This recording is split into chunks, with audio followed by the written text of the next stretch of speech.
So the importance of the work breakdown structure actually, no? A work breakdown structure lets project managers plan their work more efficiently. So a project is characterized by time-limited activities and is assigned fixed time frames and costs. So when it is finished, a project must fulfill the stakeholder needs it was it was designed to address. The project management has to plan for the schedule, the fixed costs, and the functional completeness of the project and assign capabilities and responsibilities.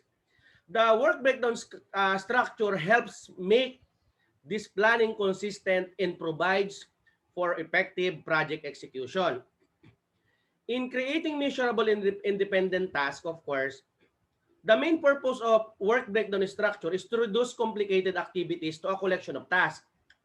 This is important for the project manager because he or she can oversee the task more effectively the complex activities.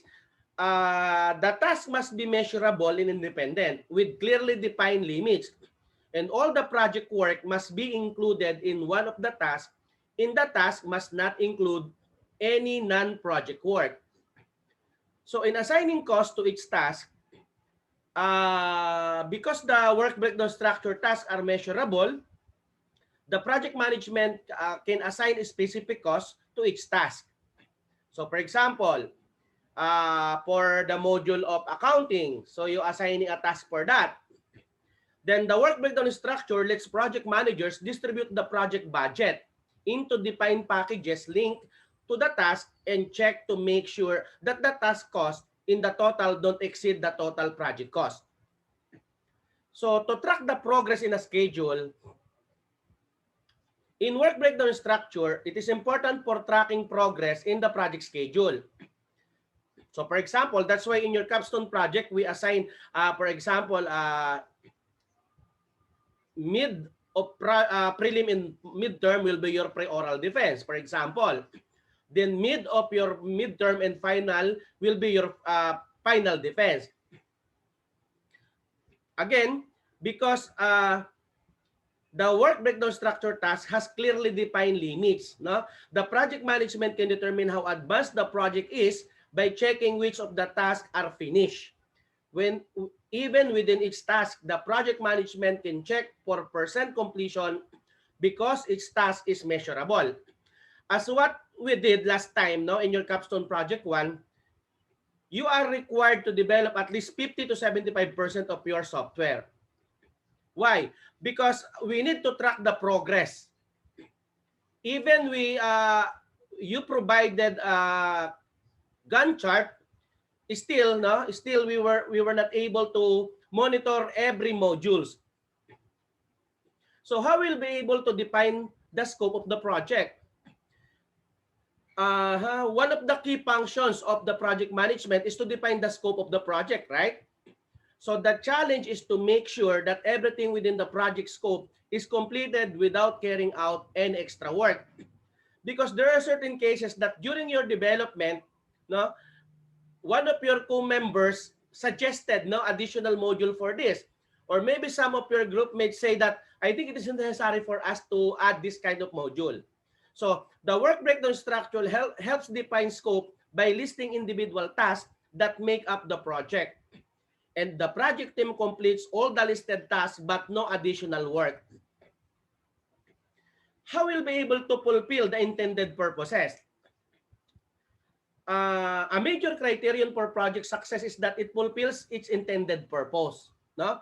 The task of the work breakdown structure is implement a part of the overall functions. A task is only complete when it fulfills its partial functions. No? When all the tasks are finished, all the partial functions add up to a fully functional project. So another question is on how we'll be able to assign responsibility for the task. So as I mentioned during our first meeting, that is important for us to identify the strength of our co-members. Maybe somebody are good in documentation, maybe somebody are good in database, maybe somebody are good in web designing, and so on. an important part of a project management is to assign a responsibility for the work, because in work breakdown structure, the project management assigns responsibility for each of the task, and the task manager is responsible for completing the full scope of the project on time, within the budget, and with all of its planned functional intact. Okay, so that I think that will be the importance of the work breakdown structure.